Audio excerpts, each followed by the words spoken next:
¿No? Bien, buenos días. Primero agradecerles la presencia de todos ustedes en esta reunión de esta mañana, que en esta oportunidad queremos seguir profundizando en temas relacionados con didáctica de las ciencias o didáctica científica, y hemos tenido la oportunidad de conocer al doctor Diego Maltrana, académico de la Universidad Católica de Valparaíso, quien gentilmente accedió a estar con nosotros para conversar sobre temas de esta naturaleza. Quisiera brevemente presentar al doctor Diego Maltrana. Él es doctor en física de altas energías, doctorado en la Universidad Católica de Chile. Posteriormente, en Oxford, hizo un máster en filosofía de la física. Se ha dedicado también al tema de la filosofía de las ciencias, filosofía de la física, uno de los fundadores de la Sociedad Chilena de la Filosofía de las Ciencias. También es director del programa de doctorado en didáctica de las ciencias de la Pontificia Universidad Católica de Valparaíso, y en un espacio que tuvimos la oportunidad de conocernos en la Facultad de Filosofía y Humanidades, acá en nuestra facultad vecina, en temas asociados a discusiones y análisis sobre filosofía de la física fundamentalmente. Tuvimos la posibilidad de conocerlo y posteriormente interiorizarnos del trabajo que está realizando en estos momentos. Así que en esta primera parte de esta reunión, él nos va a hacer una presentación. Le agradezco que se haya dado el tiempo de venir de Valparaíso hasta acá, y después de escucharlo, tener una conversación abierta con todos ustedes. Así que muchas gracias y dejo la palabra entonces al profesor Diego Maltrana. Si necesita esto, ¿quiere conversar? Bueno, muchas gracias. Yo no sé cómo pasar la...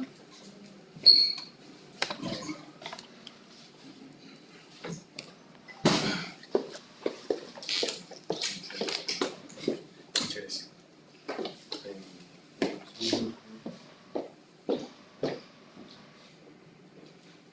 Bien. Muchísimas gracias por la invitación. Muchas gracias por venir también. Presumía de que en diciembre, a estas alturas del año, íbamos a ser 4 personas. Les agradezco un montón por darse el espacio. Y bueno, ya me presenté. Yo soy físico de formación, luego estudié filosofía, y cuando estaba estudiando filosofía me enteré de la posición en la universidad a la que ahora pertenezco. Yo trabajo en un instituto de física, y claro, está esta necesidad en el fondo de incorporar, la didáctica ha estado creciendo, y los físicos en mi universidad tenían problemas de lenguaje en el fondo, no siempre se entendían ni conversaban entre físicos y los didactas, y pensaron de que alguien con filosofía, humanidades, iba a hacer algo así como un puente, y me contrataron. No sé si equivocaron, pero el punto es que yo no soy didacta de formación, y quería bueno, esto lo digo un poco como poniéndome el parche antes de la herida, ¿cierto? Yo tuve un intercambio con Raúl, hablé con él, en otras circunstancias ya lo comentó, y ahí, claro, se enteró de que yo era el director de este programa doctorado en didáctica, y me dijo: háblanos de didáctica porque claro, en la Facultad de Ciencias de repente los tiempos han cambiado, el cómo traspasar aquello, nuestra ciencia, la física, la química, la biología, no es del todo simple. Y de esa frase nada más, yo leí un montón de cosas entre líneas, y preparé esta charla sin saber bien con quién me iba a conversar. Un poco basado en esa idea de bueno, tenemos un problema, están las ciencias, y se hace de alguna otra forma cada vez más difícil, en cierto sentido, traspasar lo que conocemos a las nuevas generaciones, hay nuevos intereses, etc., para formar científicos, para enseñar física, química, biología. Pero me pidió una charla sobre didáctica, y la didáctica no siempre ataca ese problema. El problema es que yo sé qué hacen los didactas, en el fondo, y no todo lo que hace satisfacería lo que leí entre líneas era la inquietud de Raúl. No todo lo que o sea, la didáctica es como eso, es una rama de estudio que aborda el cómo enseñar ciencia, la didáctica de la ciencia. Parece como, ¿cómo puede ser posible que entonces no se responda a la inquietud de Raúl de cómo hacer esto de forma más eficiente? Y la razón, creo, tiene que ver con que estamos tratando, creo, de enseñar ciencia en tiempos de indignación. Y con esto no quiero decir un poco esto del estallido social y tener a Trump de nuevo y qué sé yo, los horrores que están pasando en Siria, en Gaza y en tantos lugares, sino que la indignación tiene que ver con esto de que parece que ya no fuese de suyo digno saber ciencias, que no fuese suficiente. Indignación en tiempos postmodernos, en la academia, creo, ese cambio, esto es una reflexión, yo, de nuevo, para tratar de decirles cómo veo, entiendo la didáctica, me está bueno.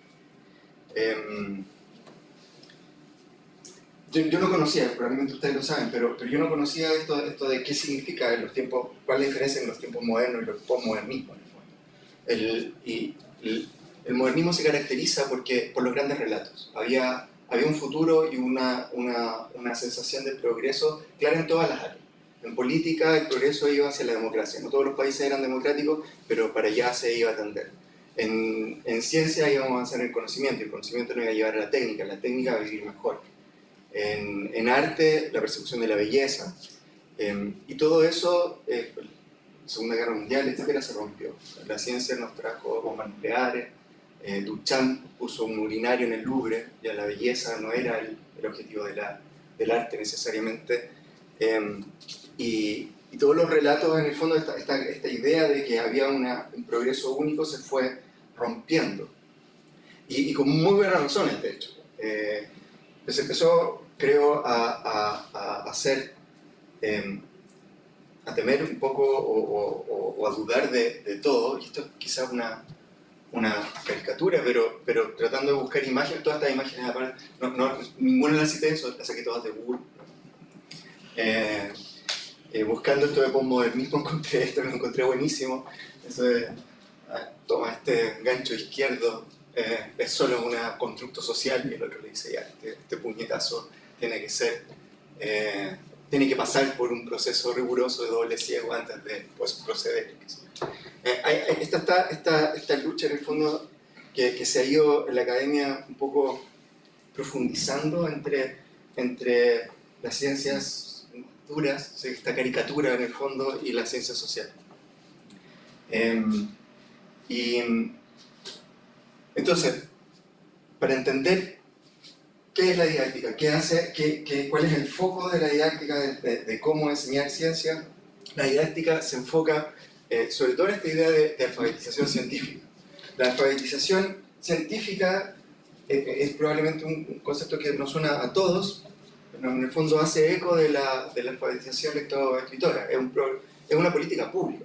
En algún punto los países se dieron cuenta que necesitaban de que su población, la gente, supiera leer y escribir, no solo para que ellos tuvieran una mejor vida, sino para que funcionara la sociedad, para poder escribir un contrato, para poder tomar la micro, para lo que sea. Y un poco en analogía a eso se habla de alfabetización científica. O sea, las sociedades necesitan de que la población sepa algo de ciencia y de cómo opera la ciencia para poder funcionar bien.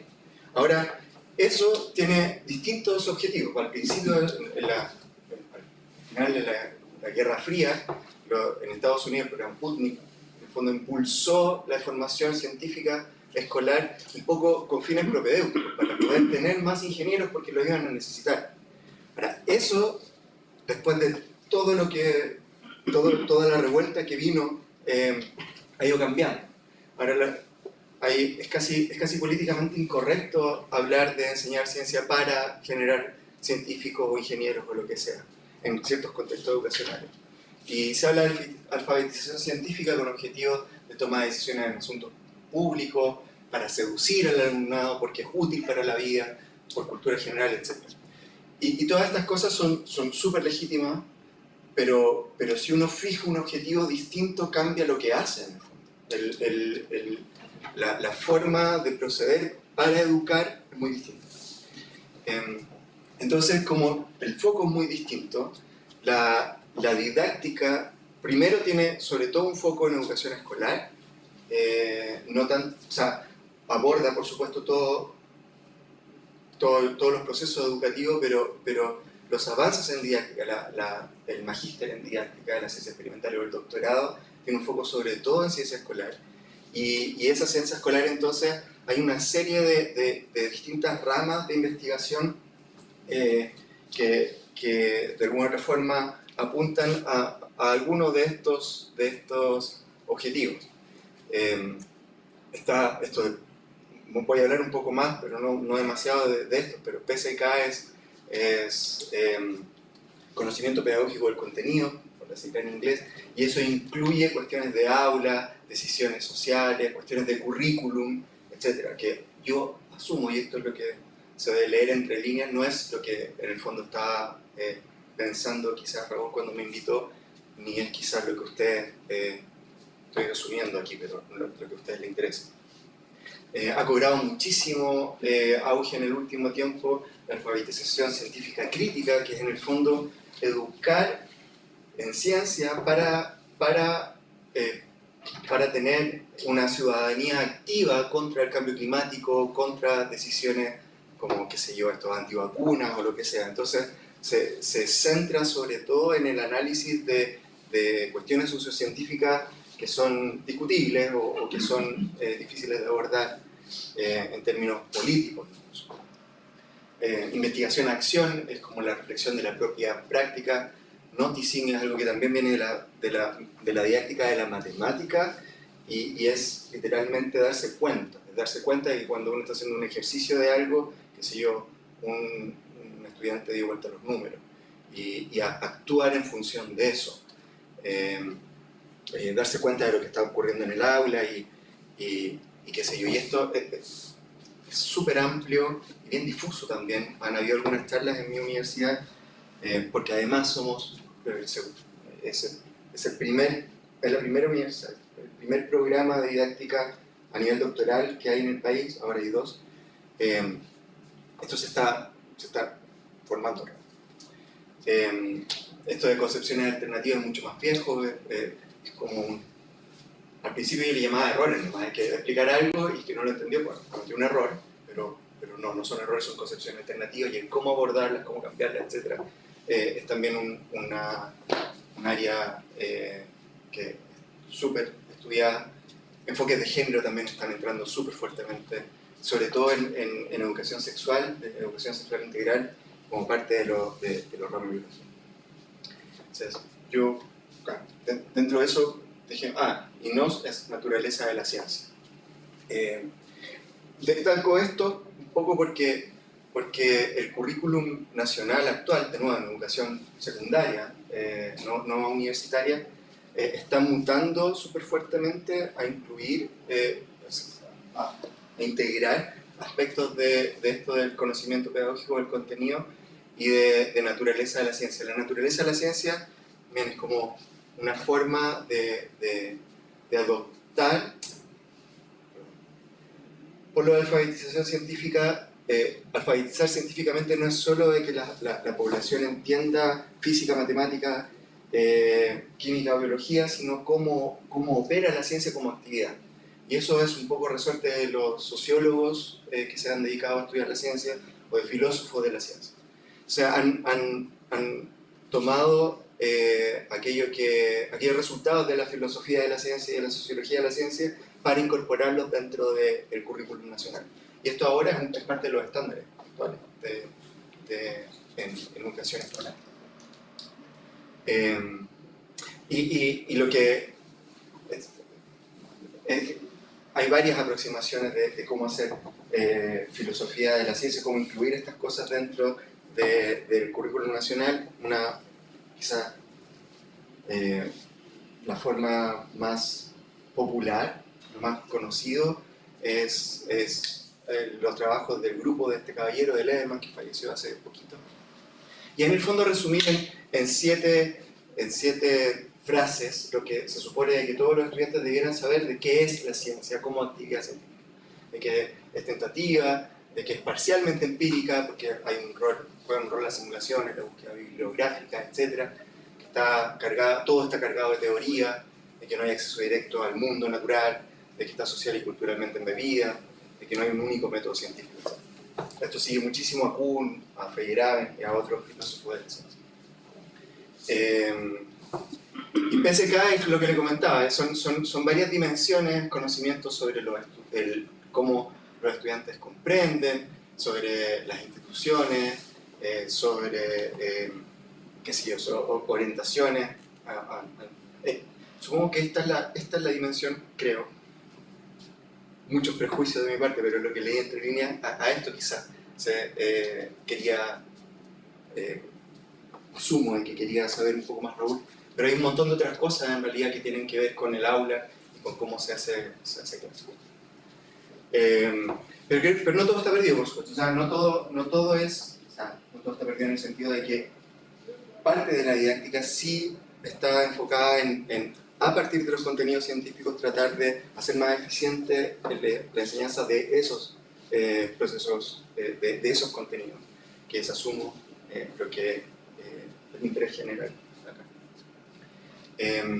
Y yo les voy a contar un poquito, súper brevemente, de las cosas que yo he hecho, porque eso es lo que a mí me interesa más, por sobre las otras aproximaciones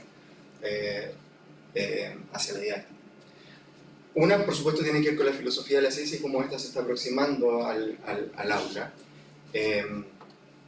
Lo que he hecho hasta ahora es criticar un poco lo que le conté antes, esto de decir de que la ciencia son 7 cosas, porque esas 7 cosas me parece que son... O sea, primero es parcial y segundo es tendencioso, en mi opinión. Y hay elementos de la filosofía de la ciencia, viene de la física en realidad, que es como un meta-análisis de las ciencias que creo que puede ser provechoso para la educación científica. Les voy a dar un ejemplo breve sobre eso.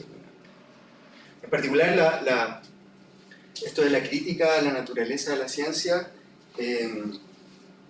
está súper interesante porque los profesores de ciencia debieran, a nivel escolar, debieran enseñar qué es la actividad científica, además de enseñar química, biología, física, lo que sea.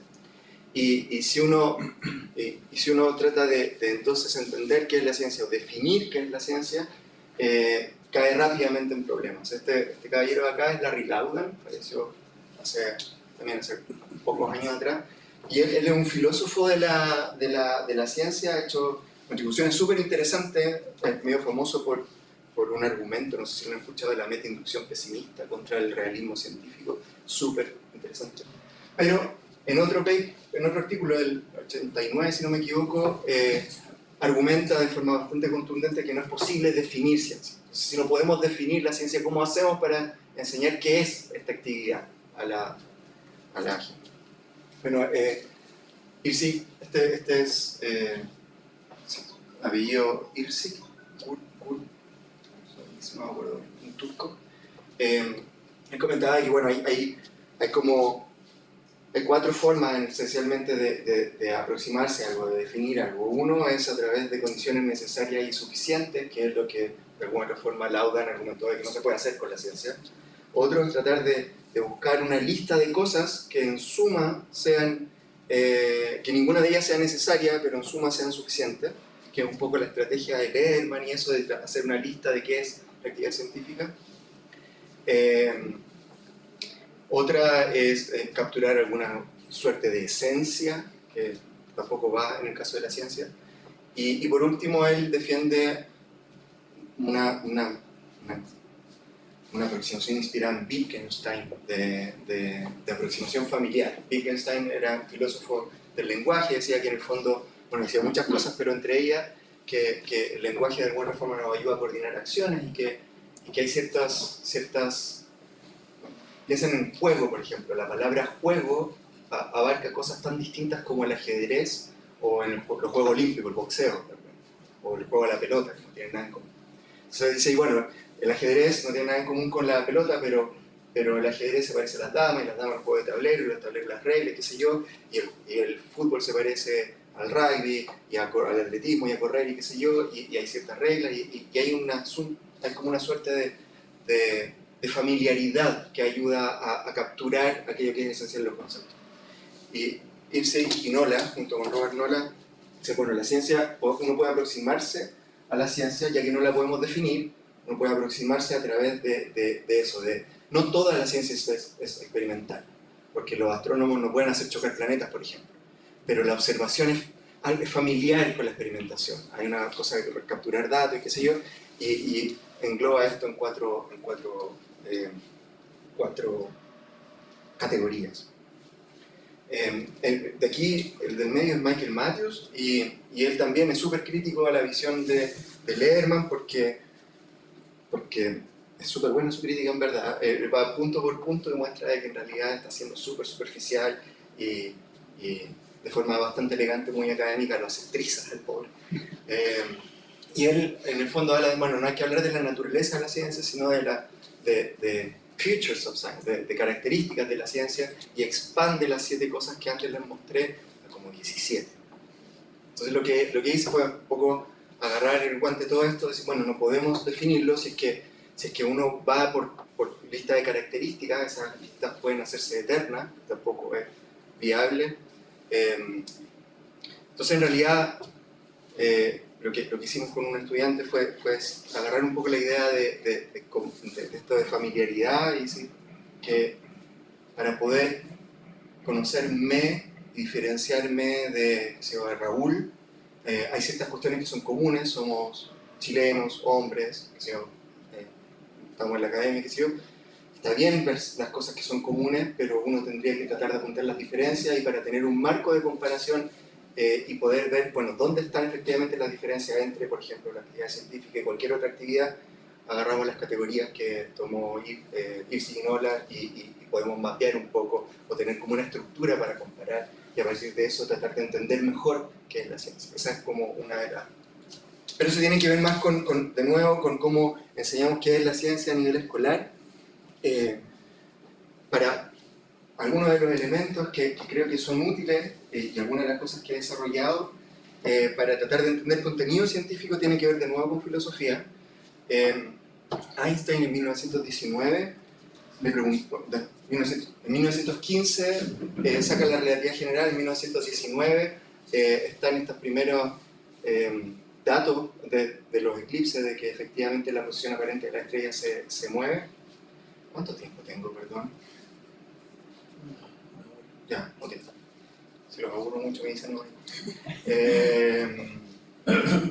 Y se hizo un rockstar, se hizo súper famoso en 1919, y el Times de Londres le dijo, oye, explícanos qué es la relatividad. Y en vez de ponerse a hablar de contracción espacial y dilatación temporal y la paradoja de los gemelos y toda esta cosa como bien interesante y qué sé yo, dijo, miren, las teorías científicas se pueden dividir en 2 grandes grupos. Están las que él llamó teorías del principio y teorías constructivas. Ya tenía en la cabeza la termodinámica y la teoría cinética de gases. O sea, las leyes de la termodinámica se aplican a todo. La segunda ley se aplica a la taza de café o a un pedazo de hielo, da lo mismo si es sólido, líquido, gaseoso, materia exótica, da lo mismo. Y como abarca todo, no refiere ni entrega información particular sobre nada. No me dice qué hay en el mundo la termodinámica. Regula todo lo que hay dentro. En cambio, está la teoría cinética de gases, en donde tengo pelotitas hipotéticas que colisionan elásticamente, y al colisionar transfieren momentum. En esa transferencia de momentum yo recién entiendo, por ejemplo, la ley cero en la termodinámica, de que dos objetos que están en equilibrio térmico, o sea, en contacto térmico, alcanzan el equilibrio térmico. Lo entiendo a través de transferencia de momentum. Antes de eso es una regla nomás, se aplica a todo, pero no tengo idea cómo pasa. Con la teoría cinética de gases explico recién. Entonces Einstein decía, miren, hay algunas teorías que parten de cuestiones hipotéticas y que de alguna otra forma dan explicación causal a los fenómenos. Si creo la teoría cinética de gases, estoy obligado a creer que existen moléculas que chocan. Hay algo en el mundo ahí que me está informando la teoría. También si creo la termodinámica, no hay cosas necesariamente, son marcos reguladores, que los filósofos llaman eso, una restricción del espacio modal. Y todo esto para decir, bueno, la relatividad especial es una teoría del primer grupo, como la termodinámica. O sea, sirve para todo, pero no me informa sobre nada de lo que hay en el mundo en particular. Y es súper interesante porque hasta 1905, que desarrolló la relatividad especial, no se tenía idea de por qué el Sol no se apagaba, por ejemplo. No había ningún proceso físico o químico que fuese capaz de de liberar tanta energía sin consumir todo su combustible. Einstein no tenía idea de cromodinámica cuántica ni nada, eso no se había desarrollado, la física nuclear en el fondo. Pero ya desde 1905 se sabía de que una pequeña diferencia de masa, porque va multiplicado por c cuadrado, genera una enorme cantidad de energía. Y explicó sin tener en realidad idea de cuál era el mecanismo causal. Entonces, estas ideas están ya se pueden rastrear en los documentos de Galileo, de Poincaré, de Newton mismo, pero la popularizó Einstein y un filósofo en el año 89 que se llama Francisco Flores, tomó el paper de Einstein, que era un artículo del diario, digamos, y lo analizó filosóficamente y se dio cuenta de que hay tres grandes distinciones en términos filosóficos en donde esta cosa opera. Por un lado, las teorías son distintas en términos ontológicos. Como les decía, hay algunas teorías que me dicen que hay en el mundo y otras no, que regulan el espacio modal. Hay una distinción en términos epistémicos, en el sentido de que hay algunas teorías que me explican causalmente los fenómenos, la teoría cinética de gases, y otras que no explican causalmente los fenómenos. De hecho, Einstein decía, mira, esta teoría simplemente no explica. Hay filósofos de la ciencia que dicen, bueno, hay distintos tipos de explicaciones, hay explicaciones unificacionistas y causales. Einstein estaba pensando solo en explicaciones causales, entonces la otra decía que no explicaban, sí lo hacen, pero en un sentido distinto. Y hay una distinción funcional. Hay postulados generales que proveen estructura en un caso, en cambio la otra nacen de cuestión hipotética. Piensen en la segunda ley de Newton, F igual a m por a. Ese F no es una definición de fuerza, es como un casillero que yo puedo llenar con lo que quiera. Puedo poner algo así como la ley de gravitación universal, que es inversamente proporcional al cuadrado de la distancia, o la ley de Coulomb, que es igual, pero puedo poner la ley de Hooke, que es proporcional a la distancia. O que si un potencial tipo Yukawa, una fuerza tipo Yukawa que decae exponencialmente. Puedo poner cualquier cosa. Entonces es como provee de estructura para poder desarrollar después la dinámica, pero no me dice de nuevo qué hay en el mundo, si hay resortes, o hay cargas eléctricas, o hay planetas, o lo que sea.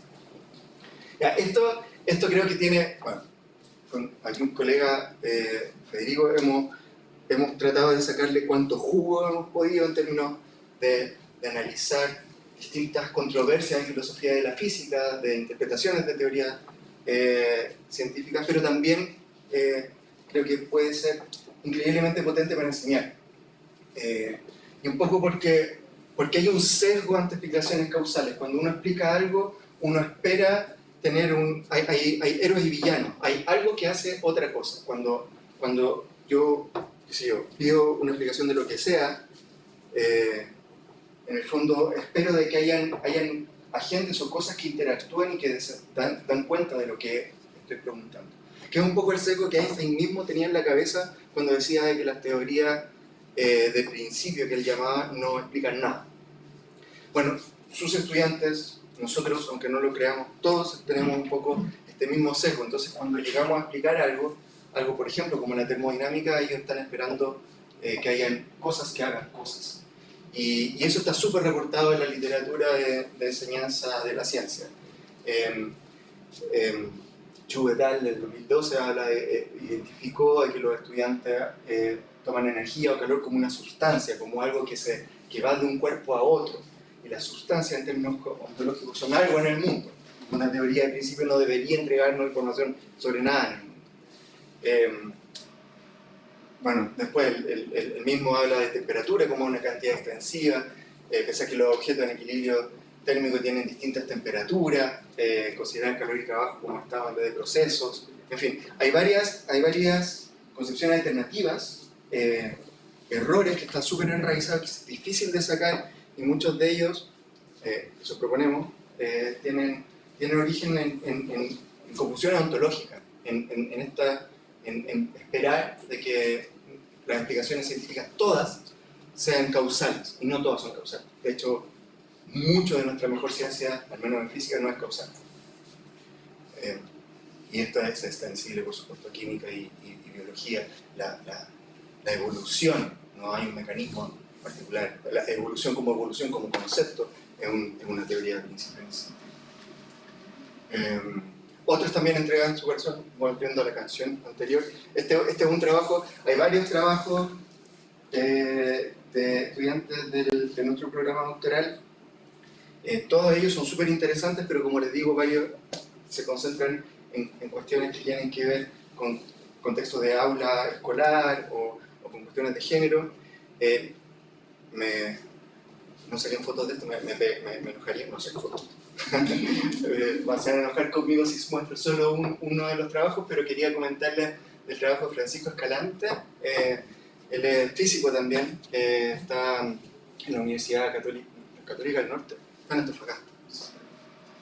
Está trabajando bajo la guía de Francisco Vera, profesor de física también del instituto.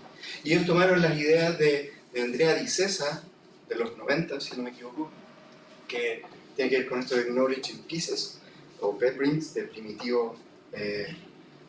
La idea es la siguiente, la idea es que nosotros tenemos, de forma casi innata, no innata, pero al parecer se gesta en estadios muy tempranos del desarrollo de las personas, ciertas ni siquiera conceptos, son anteriores a conceptos, son como células preconceptuales que las mezclamos para generar los conceptos. Esas células no son ni buenas ni malas, no están ni buenas ni malas, sino que nosotros las activamos para construir nuestras explicaciones de forma distinta, y esa activación puede llegar a ser errónea. Entonces, por ejemplo, uno de estos conceptos es que mientras más cerca es más intenso. Y eso lo veo, que si tengo un montón de experiencia de eso, me acerco a fuentes de luz y me cego, si a una fuente de calor también, mientras más cerca es más caliente, qué sé yo. Entonces, esta cosa, que es como casi menos que un concepto, o así lo defienden, está muy enraizado en nosotros, y hay una lista como de 30 y algo de estos conceptos. El asunto es que, claro, le preguntan a los estudiantes, pues, ¿por qué en verano hace calor y en invierno hace frío? Y en general los estudiantes tienen en la cabeza el modelo copernicano, no copernicano, kepleriano, hay una elipse acá, el sol es uno de los focos, entonces verano porque estamos cerca del sol y invierno porque estamos lejos. Obviando que la excentricidad es chiquitita y obviando un montón de cosas, pero en el fondo lo que está operando es este primitivo que no es incorrecto, pero se activa de forma incorrecta. Entonces lo que está haciendo Francisco es identificar esto. Es un trabajo súper grande, en verdad. Dudo que vaya a terminar en 4 años.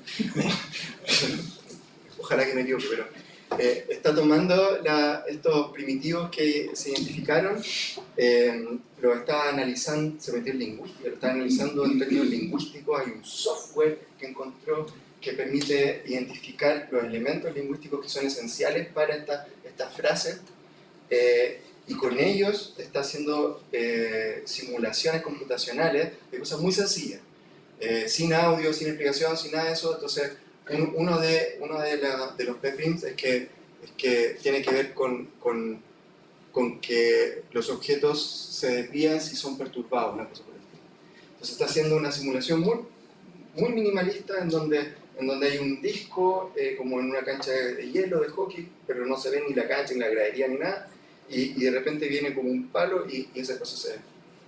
Lo que quiere hacer es, en el contexto universitario para enseñar cinemática, va a tomar, una vez que tenga las simulaciones de todos estos pepins, va a agarrar un grupo de expertos, le va a decir, bueno, dime en 2 milisegundos si esto tiene que ver con este concepto, sí o no. Y muy rápido, porque también en psicología se habla de que hay unas decisiones como inconscientes que sean en cierta escala temporal y si no, ya no funciona, y hay procesos reflexivos. Entonces va a mapear cuáles son las que estos pepins están relacionados a distintos conceptos, va a hacer un análisis de grafo de eso, de cómo se vinculan, qué tan fuertes son, etc. Y luego de eso va a generar intervenciones en el aula para tratar de activar estas cosas cuando está enseñando. Y eso me parece súper prometedor y muy en la línea de tratar de entender los procesos de aprendizaje para la enseñanza de esas cosas. Pero para terminar, no lo aburro más. El estatus de la didáctica como rama de estudio está en un estadio de desarrollo súper distinto a lo que se pasa. O sea, hay un montón de teorías, muchas de ellas son no solo no se tocan, no solo son paralelas, sino que muchas de ellas son contradictorias, y hacer estudios en esta área es algo extremadamente complejo también, porque estudiar a personas por cuestiones éticas y por cuestiones de organización logística es súper complejo. Entonces, hay varias cosas que en realidad están en... Uno querría... Un prejuicio que creo que existe sobre la didáctica de la ciencia es que en el fondo han logrado generar o hemos logrado generar algo así como un manual de cortapalos para enseñarse estas cosas, y eso no existe, está lejos de ser. Eso por un lado.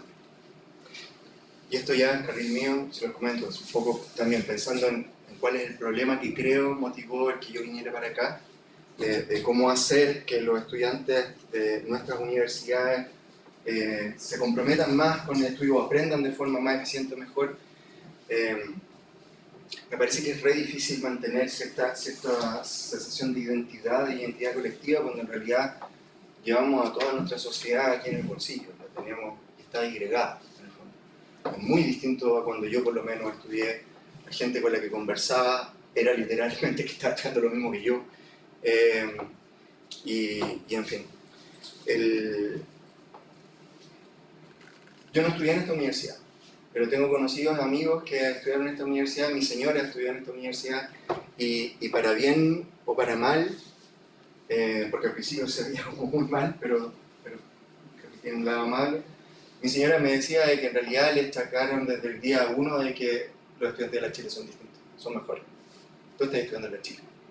Y eso lo he visto en muchos de mis conocidos más o menos contemporáneos. Es algo que fue un sello. No sé cómo lo lograron, me encantaría saber en realidad, pero en algún punto lo lograron, no sé si lo mantienen.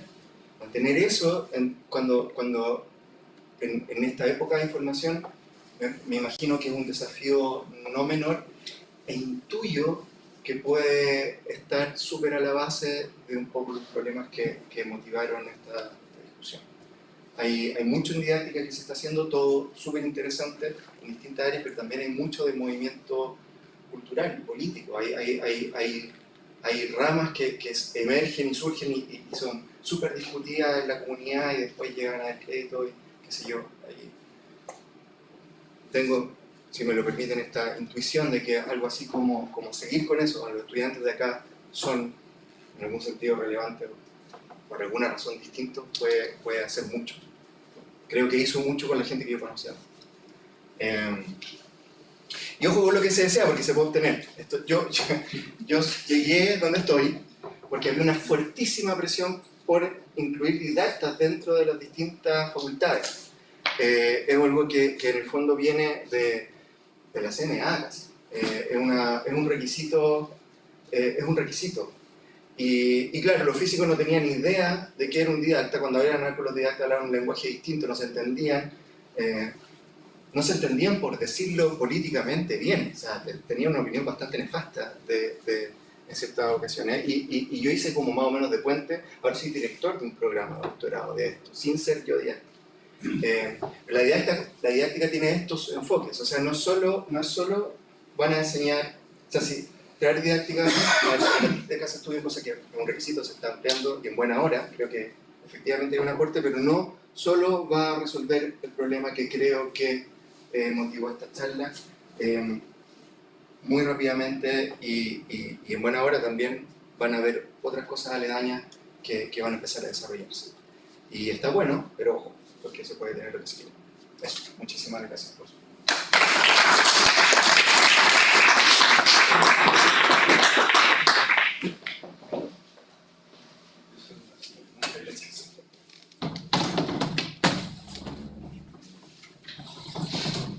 Bien, le agradecemos a Diego esta interesante presentación que nos hizo y le cedo la palabra para ver qué inquietudes les ha despertado. Tengamos una conversación un rato más. Por favor. Muchas gracias, Diego. Muy buena la charla. Y quería hacer una pregunta en relación con cómo ves tú el rol ético de la inteligencia artificial en lo que tú presentaste. ¿Ves que esto puede tener un impacto positivo, negativo? ¿Puede de alguna forma ser uno de los factores que está generando este problema en los estudiantes? ¿Cuál sería tu opinión en relación con la inteligencia artificial?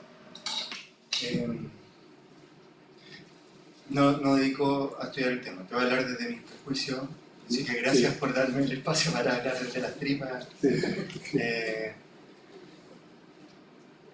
Los roles han cambiado. Cuando yo entré a la universidad yo esperaba encontrarme con un caballero de barba blanca, eterna, que tuviera respuesta a todo. Y eso está en mi bolsillo ahora. Ese tipo de cambios han sido recogidos también en términos curriculares. Los programas, al menos en mi universidad, supongo que también, ya no están orientados a contenido, sino que están orientados en habilidades o en competencias. No se trata de que tú llegues a la universidad a aprender cosas, es hacerte hábil en hacer cosas, en poder manejarse.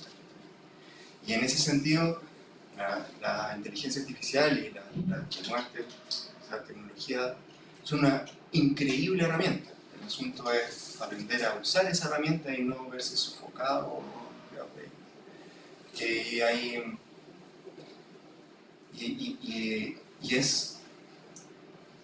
a mí lo que me preocupa,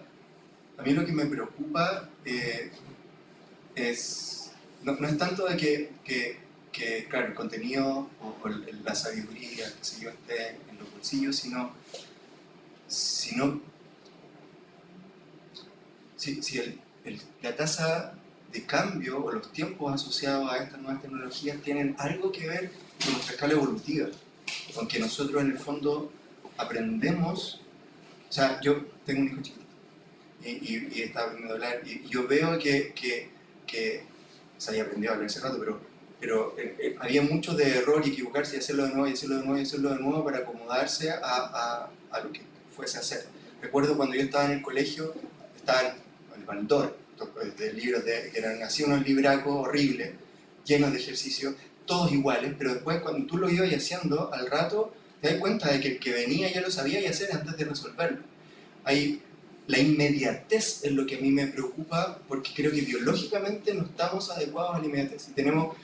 Me asusta de que mis estudiantes ahora lleguen y hablan de física, que sé por un video que vieron en YouTube, y son 15 minutos, y claro, uno tiene la sensación de que entendió algo, pero de que en términos de estructura mental, nuestras neuronas de alguna otra forma se hayan acomodado lo suficiente para procesar esa información y ser hábil con ella, es algo que creo que biológicamente probablemente no estamos adecuados a eso.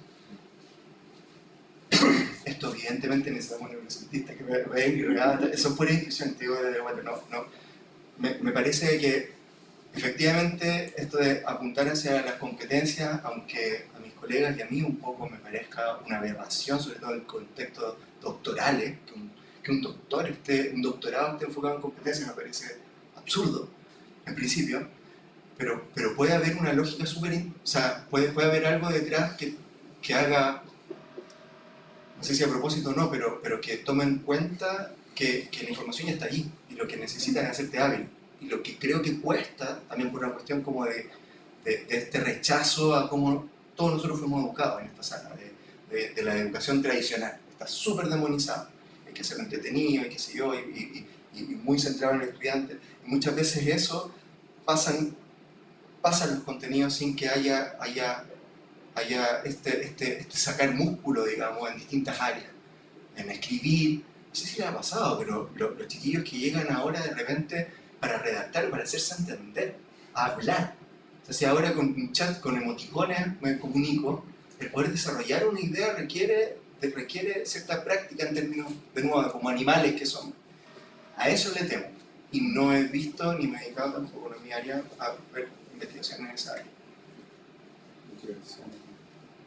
¿Tú ves ahí una imposición del utilitarismo que se está radicando en el proceso del conocimiento? O sea, me cuesta vincular lo de las nuevas tecnologías con una imposición utilitaria. La imposición la veo claramente desde la CNA o desde, qué sé yo, distintos organismos que nos regulan a todos. Creo que hay alguien atrás que trabaja en eso porque se sonríe cada vez que digo señal de un terror. No es un terror. El director de la Escuela de Pedagogía Científica, que sufro de la imposición. Ah, perfecto. Claro. El no respetar el sello. Claro, hay una cuestión de ser, somos todos timbres y me parece, o sea, entiendo las motivaciones, entiendo, eso es otro tema, algo súper interesante. No creo que haya una imposición externa fuera de esta, qué sé yo, la CNA, etcétera, a cuestiones utilitarias necesariamente. Creo que por el contrario, muchos de los académicos que están haciendo cambios curriculares importantes en secundaria tienen un enfoque muy distinto. Pero creo que es un resultado casi espontáneo y natural. La inmediatez es una cuestión que viene con los dispositivos y si está medio lento mi teléfono lo cambio. Y es eso lo que creo que puede perturbar profundamente los procesos educativos de aprendizaje que requieren modificarse uno, en el fondo. Cuando uno aprende, uno se invierte en eso. Y ahí sí creo que hay un complot medio espontáneo. Sergio. Hola, gracias por presentarla. Mira, son dos preguntas, podría que se respondan las dos, una... ¿Alguna puedo hacer eso? Sí. Hagamos cuenta que decía. Mira, la primera es,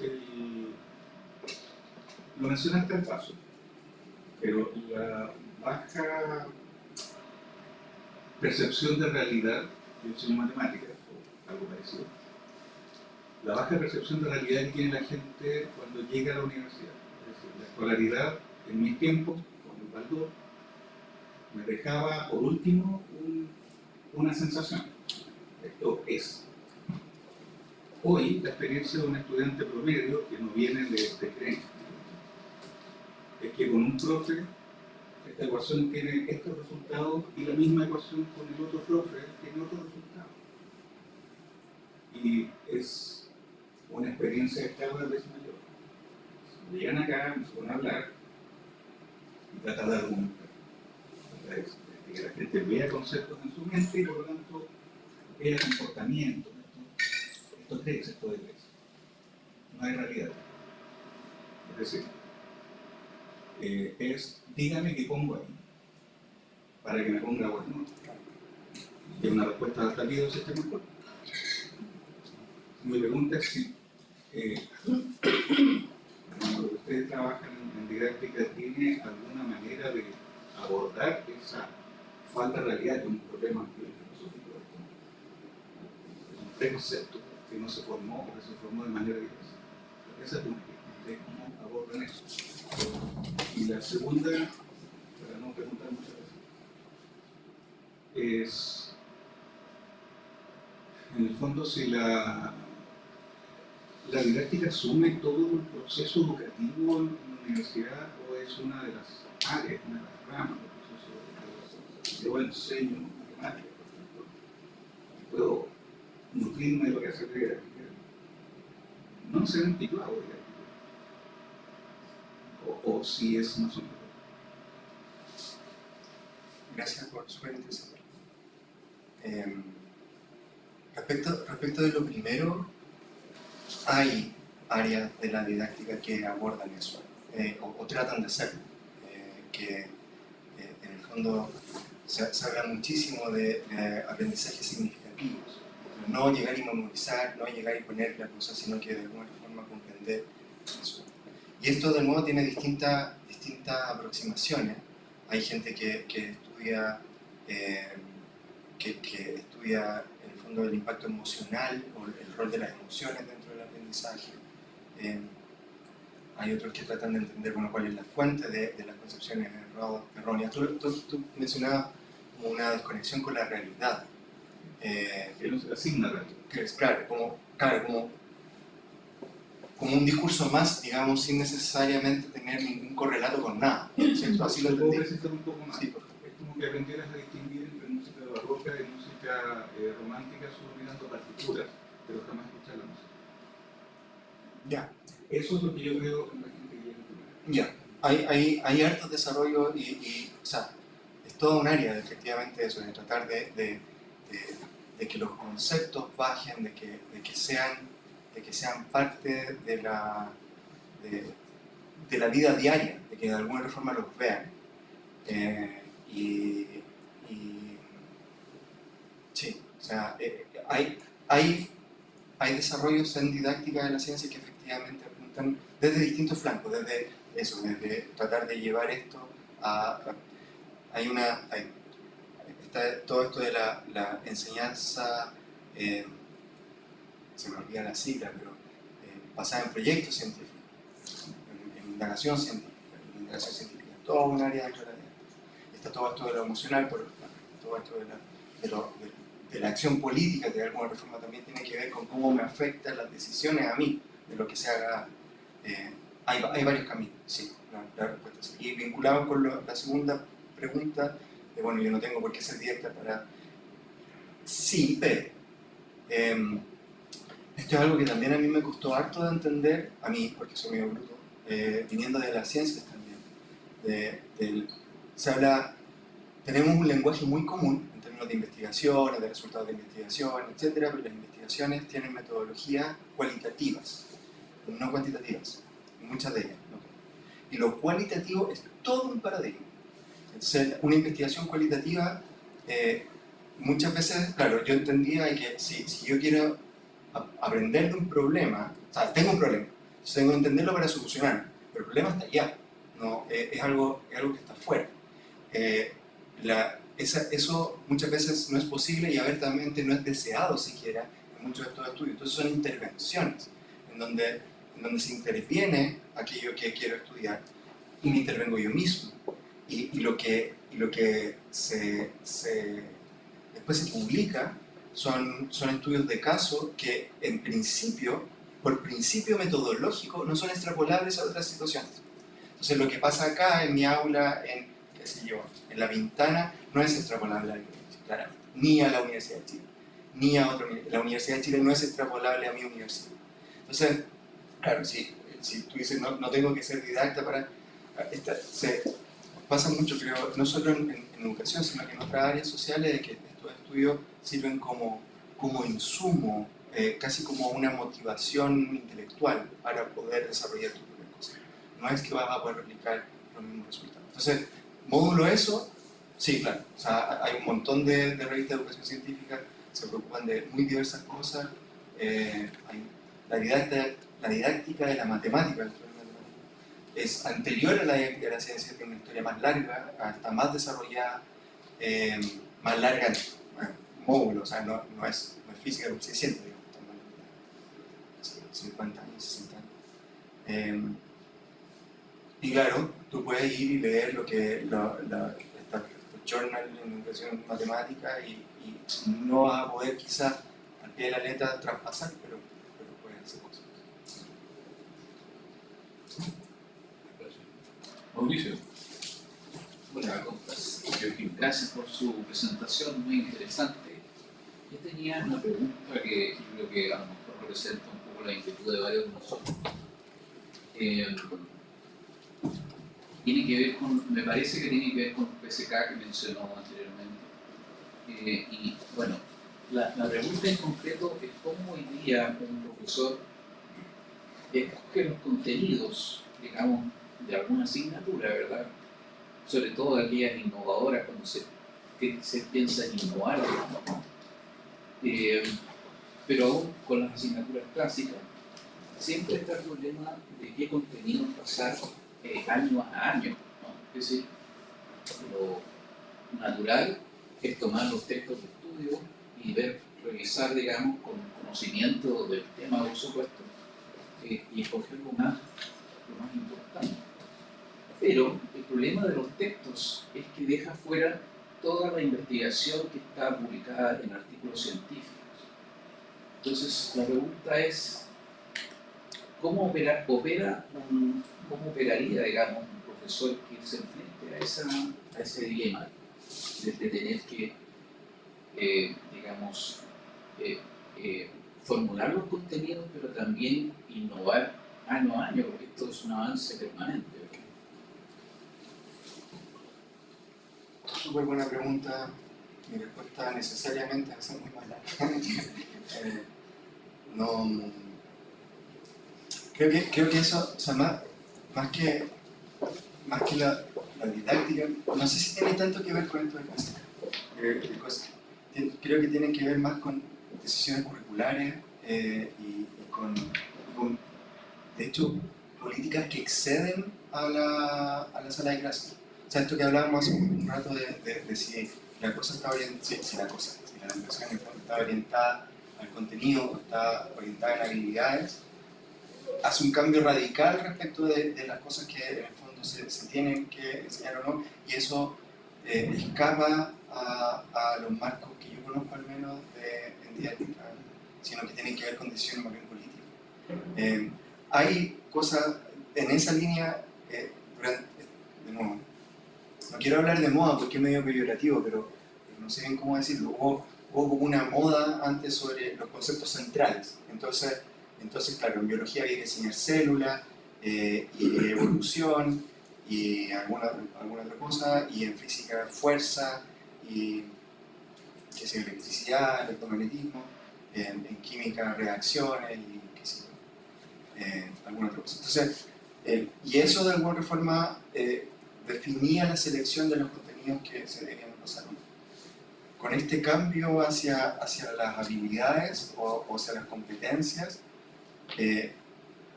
eso necesariamente debería cambiar, y yo no he visto nada que se haga esa pregunta, de bueno, ¿qué selecciono? ¿Qué no? En el caso de la universidad todavía tenemos libertad de cátedra y existen ciertos como contenidos mínimos, pero los profesores vemos qué hacemos. Y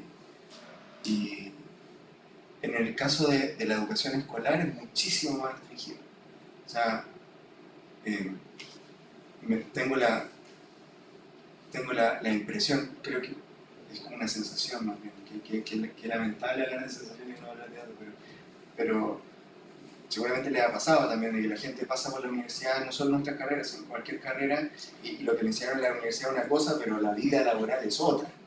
Y en el caso de profesores, eso es súper marcado, como que tratamos de formar profesionales que tengan la capacidad de decidir cosas como las que tú estás diciendo, de diseñar su propia clase, y se encuentran con un escenario, al menos nacional, increíblemente hostil, en donde depende mucho del colegio, desde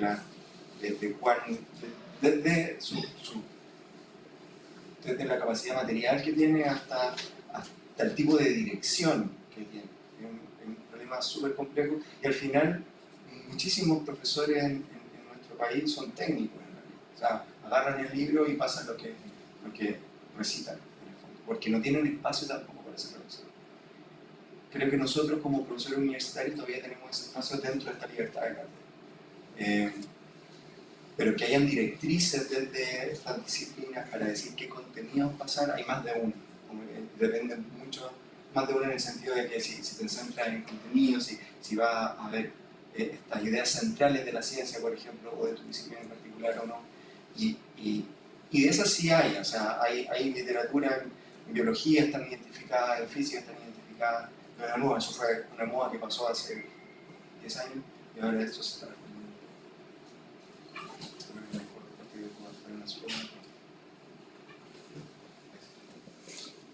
Pero esa situación que dices de la libertad de cátedra está llegando a su fin, porque uno lo ve en el campo de la medicina, donde todos los médicos tienen que dar el examen en una COM, que significa que tienen que haber tenido los mismos conocimientos, al menos para los países estándar, y ya la libertad de cátedra se te empieza a achicar, porque sabes que le van a preguntar todas estas cosas, entonces van a tener que, ya no te va con el tema de la reflexión, sino que cómo lo habilito para que él pueda ser después un profesional habilitado a su vez.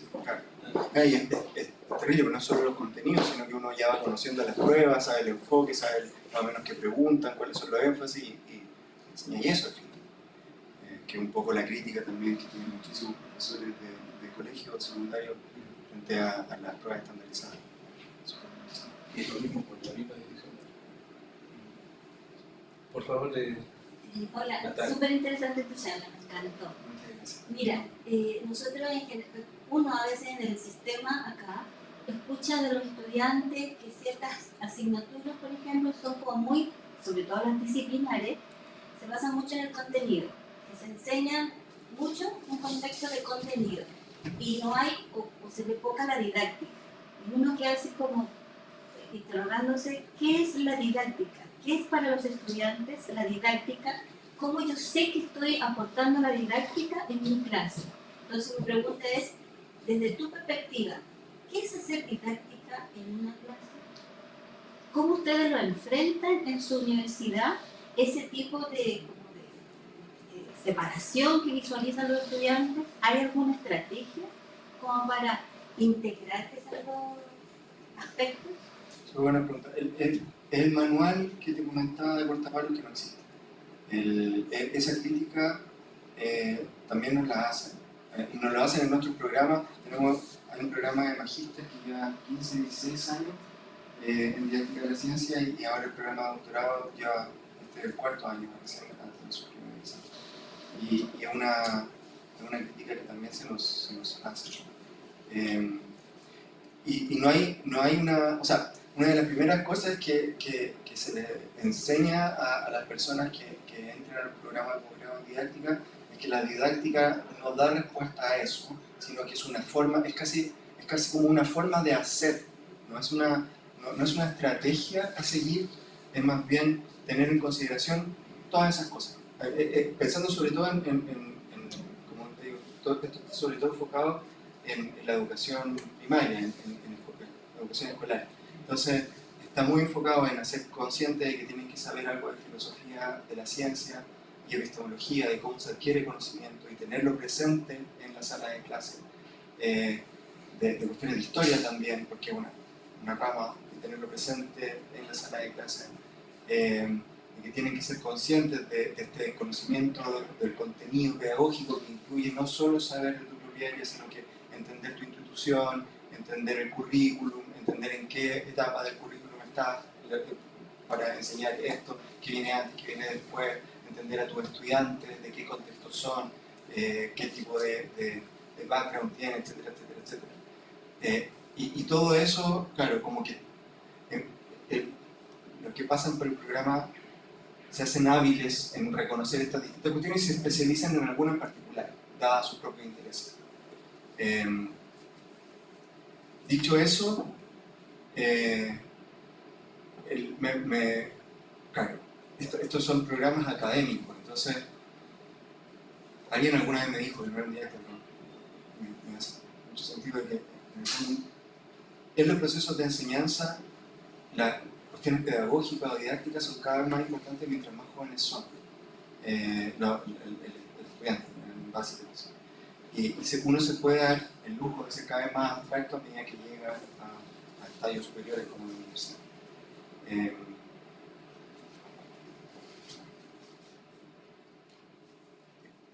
que quiero decir algo que es políticamente incorrecto, pero tengo o sea, en mi universidad al menos, creo que hay un diagnóstico general, pero la educación está siendo cada vez más clientelista. Los estudiantes alegan y queda la escoba. Y alegan por distintas cosas, hay funas a profesores, lo que sea. Y también alegan porque de repente, claro, el contenido no es entretenido, no es simpático, no es didáctico, lo entienden como que fuese motivante y no difícil. Pero a mí me parece que ahí hay un profundo error. O sea, a mí me interesa que, claro, no martirizar a mis estudiantes, que ojalá disfruten, pero no estoy para entretener, estoy para que emprendan cosas, para que se hagan, o por último, se hagan hábiles en ciertas cuestiones. Y una vez leí un libro, un tipo decía de que nadie aprende griego en 4 días. Esto de tener abdominales de hierro sin hacer ejercicio es una invención gringa. O sea, cualquier cosa que valga la pena requiere de que uno se invierta. Y eso creo que ahí hay una semilla de esta queja de que esto no es muy didáctico. Y puede serlo, o sea, yo dudo de que el Baldor no sea una cosa didáctica, en el sentido de que efectivamente me haya ayudado a adquirir ciertas cosas y hacerme hábil en ciertas cuestiones. Pero ahora eso es lo que está un poco, o sea, esa cosa frontal de enseñarle a otros, de dirigir lo que hace y cómo lo hace y estar encima, parece ser entendido como lo no didáctico. Y la didáctica es otra cosa. Tal vez complementando también que cuando uno habla de didáctica, tal vez está hablando de la facilitación del proceso cognitivo del recipiente. O sea, yo tengo que ser capaz de darme cuenta a quién se lo estoy dirigiendo, y no porque tenga 30 o 40 alumnos, a todos les va a llegar de la misma manera. Eso puede ser una mirada de la didáctica en el proceso de aprendizaje, pero también está lo otro, algo que comentaba Diego, que es poner en contexto. O sea, un conocimiento abstracto que no tiene contexto cultural, contexto histórico, etc., cuesta más aprenderlo. En la abstracción misma, que muchas veces en una primera aproximación no se capta, pero si lo rellenas de este contexto, ese conocimiento entonces entra con más facilidad. Entonces es una mezcla probablemente de esas dos direcciones. Por favor, dice. Muchas gracias, Diego, por tu charla. Yo tenía una pregunta sobre cómo conversan estas ciencias experimentales, porque me imagino que llega gente de distintas áreas. Entonces, ¿cómo conversan ya en el programa cuando están ahí con ustedes? Eso es buena pregunta. Hay cuestiones que son comunes. O sea, en el caso del programa, bueno, ambos, pero en particular el doctorado, hay como un eje de epistemología, que es un seminario, y ahí se hablan cuestiones de filosofía e historia de la ciencia, que es como más o menos presentar un lenguaje común. Ese lo coordino, hasta ahora lo he coordinado yo, entonces me doy el lujo de invitar a filósofos de la física, que no necesariamente que tienen que ver con didáctica, filósofos de la química, de la biología, y a otros didactas porque tengo la convicción de que, entendiendo profundamente algo, puede ser más fácil llegar o tener más recursos para después movilizar ese momento. La versión es más o menos común y es más o menos transversal. Hay otro de metodología, que es una metodología cuantitativa y cualitativa, y eso para los programas de posgrado que al final tienen que hacer una investigación es un tronco súper importante, porque muchos vienen sin conocimientos metodológicos de nada, no han hecho investigación antes. Y hay otro tronco que tiene que ver con tópicos en didáctica, y esos tópicos en didáctica también son más o menos transversales. Alfabetización científica crítica, que tiene que ver con tomar cuestiones controversiales, sociocientíficas, problemas sociocientíficos, precisamente para hacer esta bajada, de que vean que los temas de ciencia tienen que ver con el cambio climático, lo que sea. Esto del PSK, que es conocer el contenido, pero ese contenido puede ser cualquier cosa en principio, entonces te da como las herramientas estructurales para que después los estudiantes, bueno, futuros profesores, tomen su área de expertise y puedan abordar. Se habla de ciencias experimentales, el nombre del magíster de ciencias experimentales, el doctorado no lo tiene. Un poco, y eso también creo que puede generar la impresión de que hay laboratorios dentro del programa. No los hay necesariamente. Hay algunos optativos donde se han hecho trabajos de laboratorio y claro, para profundizar en técnicas de laboratorio o enseñanza de ciertas cuestiones con, qué sé yo, con bajos recursos, por ejemplo, para que los estudiantes puedan llevarlo a sus salas de clase, pero no es algo que distinga al programa. Y en ese sentido, claro, hay una estructura que es un poco más flexible y que no es tan contenido dependiente.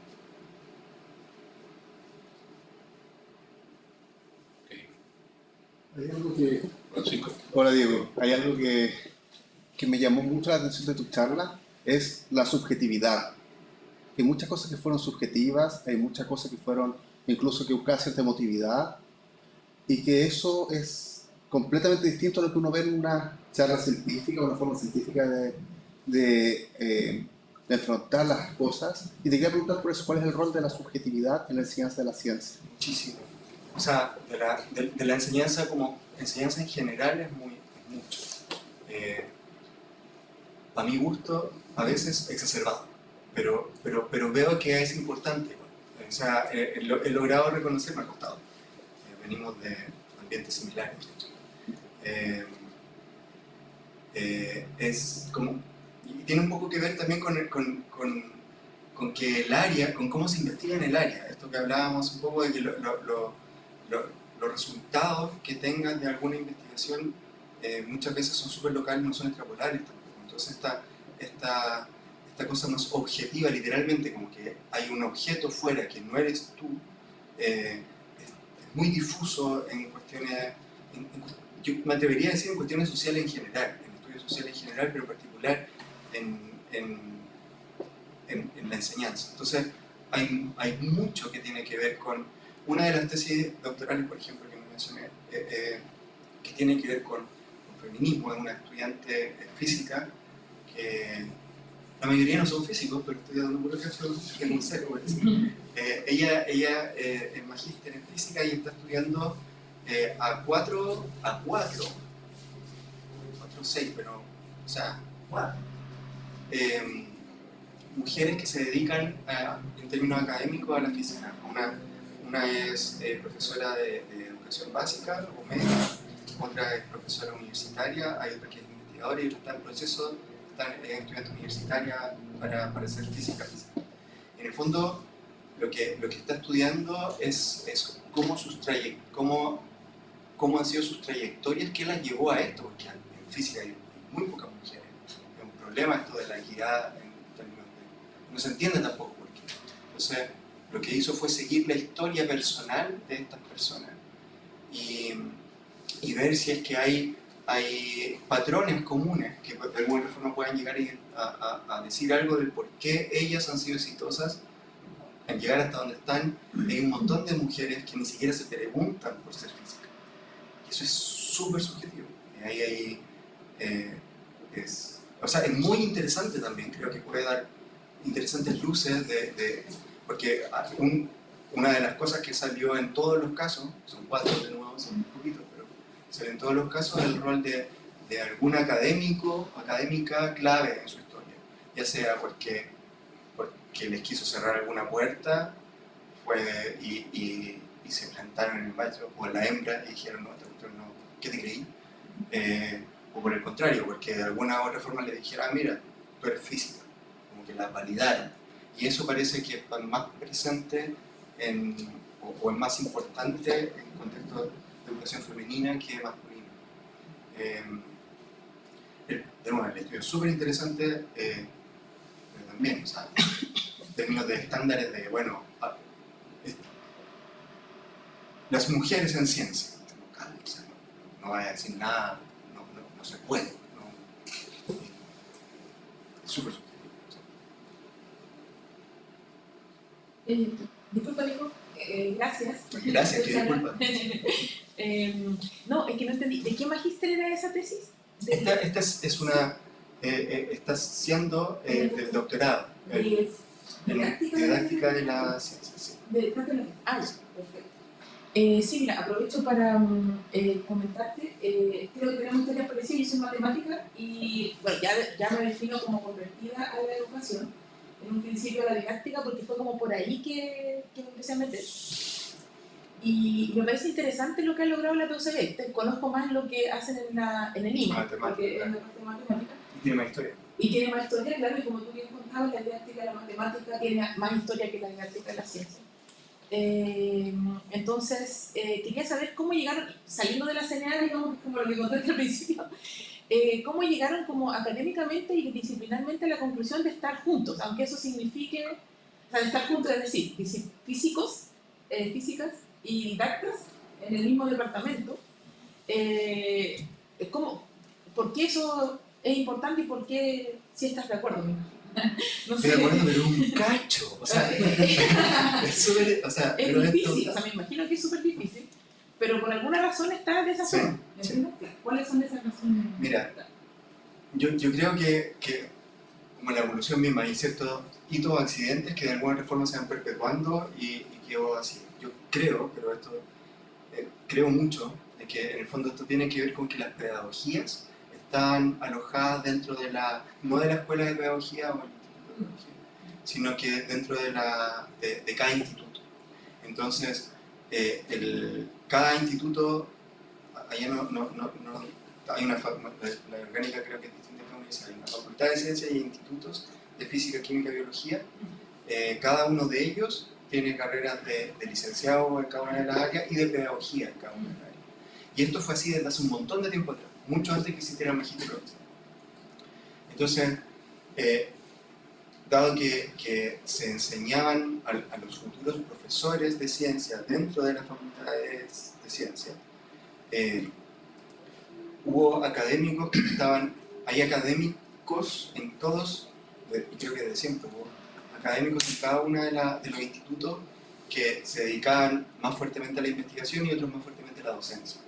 Y dentro de la docencia, de los que se dedicaban a la docencia, habían incluso algunos, creo que en todos los institutos, que hacían también clases en el sistema escolar, que no hacían investigación en física o biología o química, sino que se preocupaban de algunos cursos de la formación básica de cada una de estas áreas y que tenían un pie en el sistema escolar. Y eso fomentó esto de las prácticas que tú me comentabas, que es un problema. Allá está mucho más resuelto porque hay personas en cada instituto que hace de vínculo con los distintos establecimientos escolares, por un lado. Y por otro lado, creo que, claro, que hizo de que en algún punto hubiesen académicos que se formaron como biólogos, químicos, físicos, no físicos en este caso, no, biólogos y químicos, cuyo posgrado, que hayan tenido estudios doctorales o postdoctorales en cuestiones de educación científica y que estaban trabajando Entonces hubo en algún punto masa crítica suficiente como para interés de algunos académicos para desarrollar primero el programa de magíster y ahora el programa de doctorado. Es un cacho porque no pertenecemos a ninguna unidad académica. Esto depende, los dos programas dependen directamente de la facultad y son los únicos programas que tienen la facultad. O sea, todos los otros programas dependen de una unidad académica. Entonces, en términos administrativos, que no era la de tu pregunta, pero aprovecho de descartarme porque ya estoy. Es un cacho, porque no tenemos presupuesto para... No podemos contratar profesores, por ejemplo. Si los profesores que son parte de los claustros del programa de doctorado y de magíster tienen que estar alojados en alguna unidad académica y depende de la voluntad de la unidad académica o su proyección a futuro en los próximos 5 años si es que decide y puede contratar a alguien que se dedique al área. Entonces, hace poco, claro, el programa de doctorado es relativamente nuevo, tenemos un claustro de 8 personas que está al límite de lo que nos pide la CNA. Tenemos que crecer. A nivel central, la rectoría de la universidad está al tanto de esto, pero tuvo que ofrecer como puesto a las unidades académicas para que nos alimenten a nosotros en el fondo del claustro.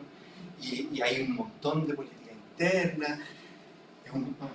Ese río es un bombillo esto de la política universitaria. Y en ese sentido, pero claro, surgió más o menos así, una cosa que creo que tiene que ver con un desarrollo más histórico que una decisión desde la cabeza de la facultad o de la universidad para llegar a generar. Y ha sido súper exitoso, entonces se han mantenido al final esa argumentación. ¿Eso significa que cada instituto tiene un solo tipo de profesor? ¿Es una sola carrera académica? En cada instituto, o sea, Pues nosotros tenemos tres tipos de carrera. Uno que es el profesor de carrera ordinaria, otro es el profesor de carrera docente y otro es el profesor adjunto. ya, perfecto, sí. Entonces, eso permite que tengan distintas Roles. Claro, no, eso se está modificando ahora, pero no era, o sea, hay una carrera académica en donde todos parten, están todos iguales, o sea, parten, le llaman distinto, de hecho, parten como profesor asociado, que asociado aquí creo que con segundo rango. No, son distintas las jerarquías. Claro, entran en cierta jerarquía una sola carrera. y están a prueba por 2 años o algo así, luego son jerarquizados formalmente y siguen, pero no tienen roles. Ahora, hay una planta académica no jerarquizada y ellos en general han tomado el rol de docencia porque no se les exige tener un doctorado. Y eso va a cambiar porque eso estancó un montón de gente dentro de no hacían carrera académica. Y eso se está cambiando. Eso es súper claro. Ok, vamos a ir terminando. Perdón, quiero comentar una cosita. Esto que tú dices, Diego, claro, acá tenemos 3 carreras, lo que sea ordinaria, docente y adjunta. Pero claro, yo entiendo que en la misma, por ejemplo, la gente que hace didáctica de la matemática está en la misma carrera ordinaria que tú. Sí, claro. Tú estás en la misma. Sí, claro. O sea, no porque haces didáctica va a estar en la carrera docente, ¿me entiendes? Como que, o sea, que sería como el nuestro equivalente. Entonces, es como, también es importante, creo que la didáctica tiene ese espacio porque es una disciplina en sí misma, como para ser parte de una carrera de investigación. Claro, Entonces, o sea, y de hecho hay incentivos para investigar, o sea, la lógica, si es que entiendo bien, como hubiese profesores solo docentes, muy probablemente no haría investigación, no tendría ni incentivos para hacerlo ni tiempo tampoco, al menos en mi universidad, no sé cómo sea. No se podría haber desarrollado dentro de nuestra estructura organizacional si no fuese como planta ordinaria. ¿De cuál? Perdón, paréntesis. Ese tipo de decisiones administrativas tienen un impacto súper profundo al final en términos académicos también, no son en lo absoluto. O sea, ya tienen el tiempo para hacer investigación. Sí, por supuesto. Nada más. Muchísimas gracias por darse el tiempo.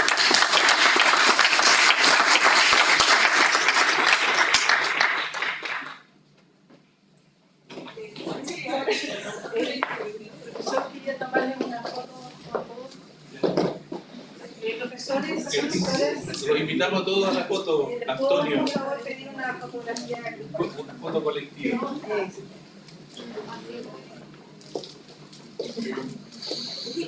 Más perspectiva.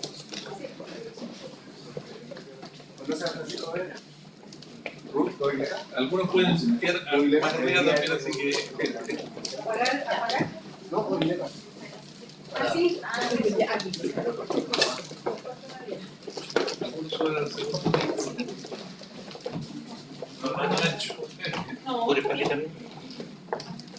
Sí, un poco. Un poquito más. Así como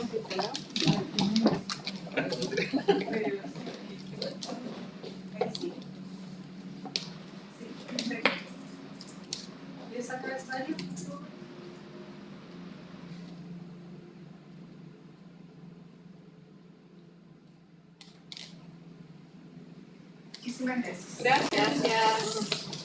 Gracias.